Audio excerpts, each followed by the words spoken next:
नमस्कार। आपके अपने चैनल पर मैं वंदना आपका स्वागत करती हूँ।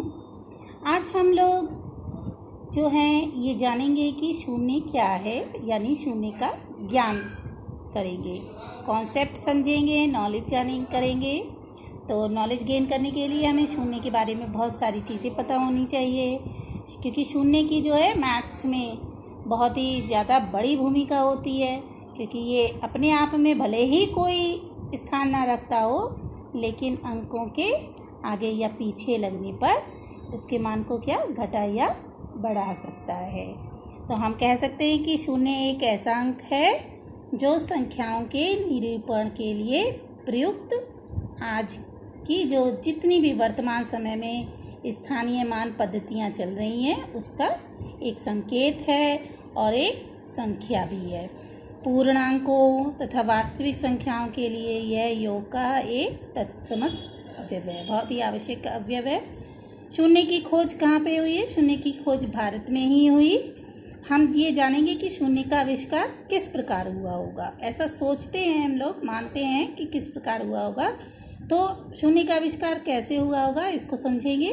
तो शून्य का आविष्कार इसको मैंने बताने के लिए यहाँ पे ये 3 चित्र दिखा रखे हैं कि ये 3 गड्ढे हैं। मान लीजिए 3 गड्ढों में क्या रखी हैं? कौड़ियाँ रखी हैं। तो या बीज रखे हैं, कुछ भी इसको मान लीजिए। तो एक गड्ढे में आप देख रहे हैं यहाँ पर एक बीज है, दूसरे गड्ढे में दूसरे बीज है, और तीसरे गड्ढे में मैंने यहाँ पर कुछ नहीं रखा है। तो जब हम बच्चों से पूछते हैं कि पहले गड्ढे में कितने बीज दिखाई दे रहे हैं, तो बता देगा 1, दूसरे में कैसे तो 2, और तीसरे में तो सारे बच्चे क्या बोलेंगे कि कोई नहीं। तो अब हम लोग यहाँ पर ऐसे मान सकते हैं कि जब कोई नहीं शब्द आता है या कुछ नहीं आता है या एक भी नहीं आता है, तो उस स्थान को हम कैसे दिखाएंगे और कैसे उसको जोड़ घटाने की संक्रिया में प्रयुक्त करेंगे। तो इसके लिए जो है भारतीयों ने एक चिन्ह बनाया और उसे शून्य का नाम दिया। ये हो गया आपका शून्य। तो इस प्रकार से शून्य की खोज हुई होगी, और जो है इस समय हम लोग ये कह सकते हैं कि शून्य के आविष्कार का जो श्रेय है वो भारत को मिला है, जिस पे हमें गर्व होना चाहिए, क्योंकि इसके माध्यम से ही बहुत कुछ संभव हो सका है। अब हम लोग शून्य की विशेषताओं के बारे में चर्चा कर लेते हैं।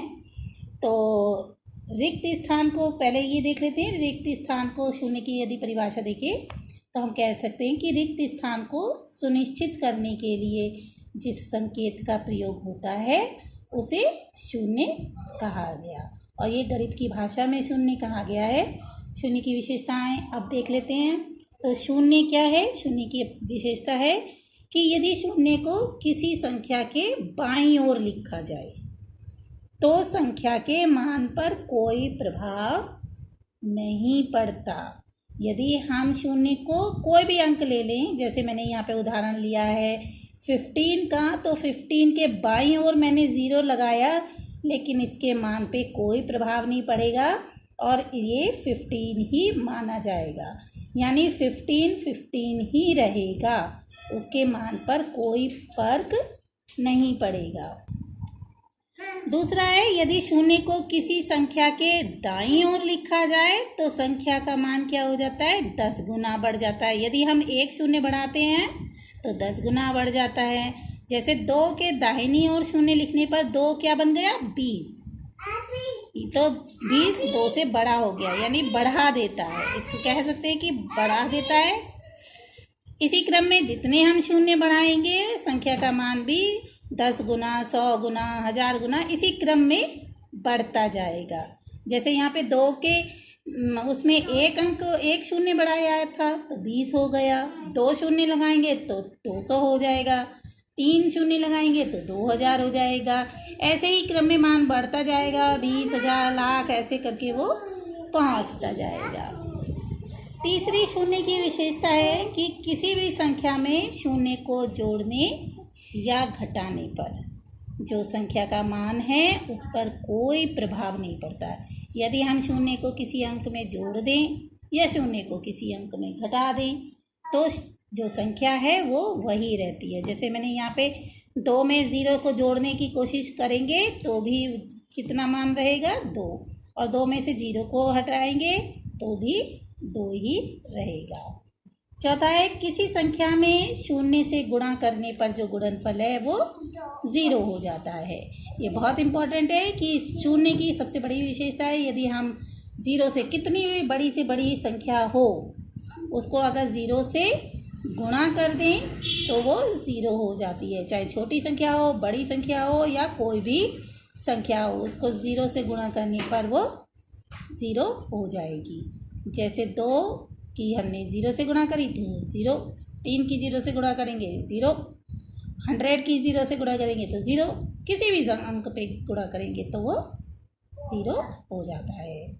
इसकी अगली विशेषता है कि किसी संख्या को शून्य से जो है भाग देना संभव नहीं है। देखिए, जोड़ की बात हो गई, घटाने की बात हो गई, गुणा की बात हो गई और भाग।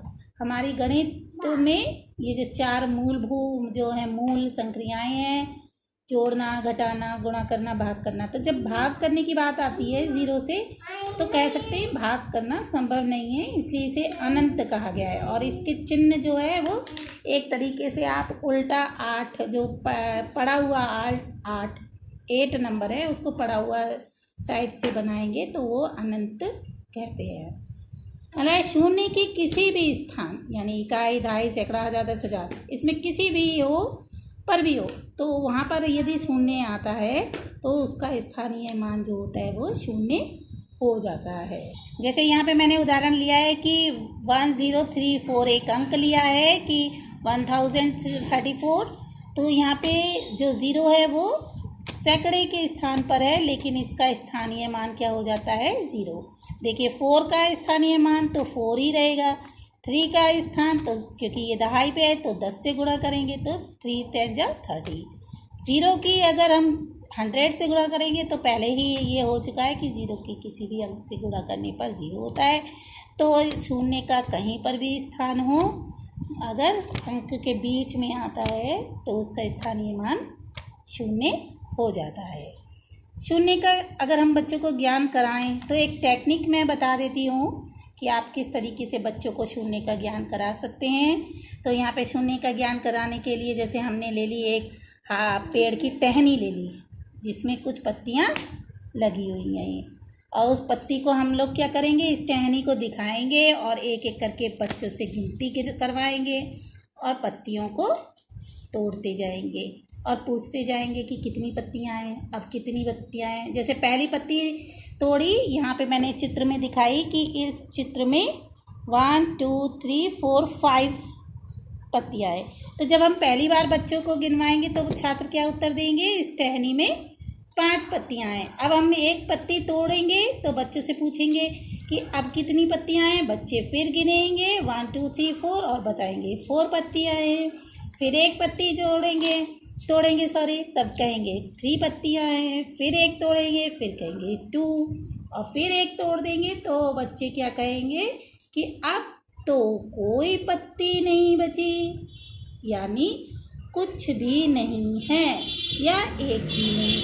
बच्चे यही तो जवाब देंगे। जब बच्चे अब टहनी में कोई पत्ती नहीं देखेंगे तो वो कहेंगे कुछ भी नहीं बचा अब तो, या एक भी पत्ती नहीं बची। इसी समय हम बच्चों को बताएंगे कि ये कहेंगे कि यही शून्य है, यानी कुछ भी नहीं होना या कुछ नहीं बचना, उसे हम शून्य कहते हैं। और गणित की भाषा में शून्य को जो संकेत है वो ये बना के मैंने बताया है। बच्चों को ये बता देंगे कि कुछ भी नहीं होने का संकेत शून्य है, यानी आपको कुछ भी नहीं अगर कहीं पर भी दिखाना हो तो आप उसको 0 इस प्रकार से लिखकर बता देंगे। तो आज के वीडियो में इतना ही। हम लोगों ने शून्य की विशेषताएं जान ली, शून्य का आविष्कार किस प्रकार होता है और शून्य को किस प्रकार व्यक्त किया जाता है। बच्चों को हम शून्य किस प्रकार उनको उसका एहसास करा सकते हैं, इस बारे में हम लोगों ने जान लिया। तो बच्चों को ये बहुत अच्छा लगेगा आगे अगले वीडियो में फिर कुछ नया सीखेंगे। तब तक के लिए नमस्कार, धन्यवाद।